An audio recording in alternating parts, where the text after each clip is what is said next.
ये कहानी एक छोटे गांव के बारे में है जो कि राजस्थान के विशाल रेगिस्तान में स्थित था। इस गांव में एक लाल हवेली थी जो कि बड़ी पुरानी और भयानक थी।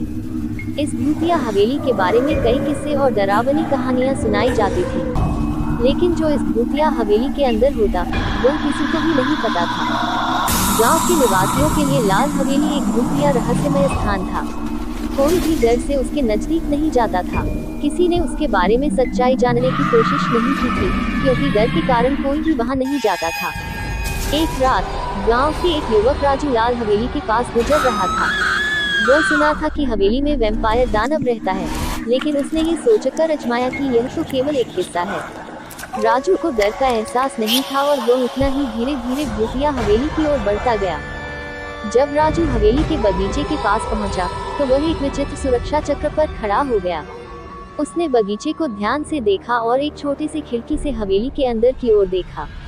उसने खिड़की में चमकती हुई आंखों को देखा, जो कि उसे डरा देने के लिए थी।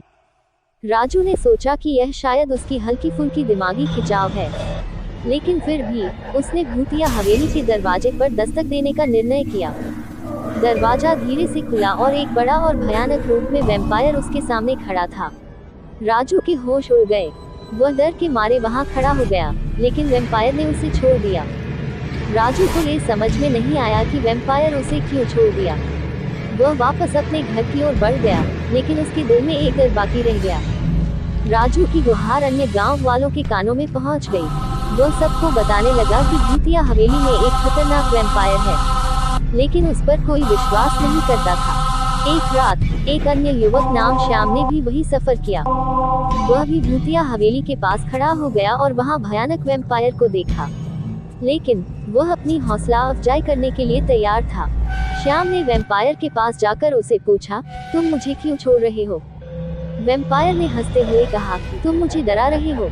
मैं कोई वैम्पायर नहीं हूँ, मैं यहाँ अकेला ही रहता हूँ। श्याम को अपनी गलतफहमी का एहसास हो गया। वह वैम्पायर के साथ बातचीत करने लगा।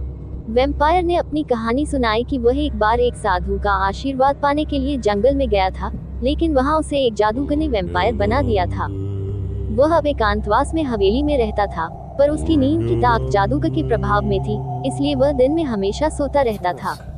श्याम ने वैम्पायर से कहा, क्या मैं तुम्हारी मदद कर सकता हूँ? वैम्पायर ने उसे बताया कि जादूगर का चमत्कारी पत्थर उसे कहीं गुमा हुआ है।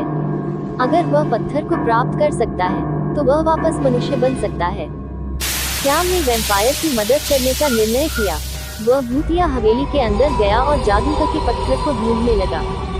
वह अंततः पत्थर को ढूंढ निकाला और वैम्पायर के पास ले गया। वैम्पायर ने धन्यवाद कहा और उसे अच्छा विदा किया। इसके बाद हवेली में कोई वैम्पायर नहीं रहा। राजू और श्याम की बहादुरी ने गांव को बचा लिया और वे हीरो बन गए।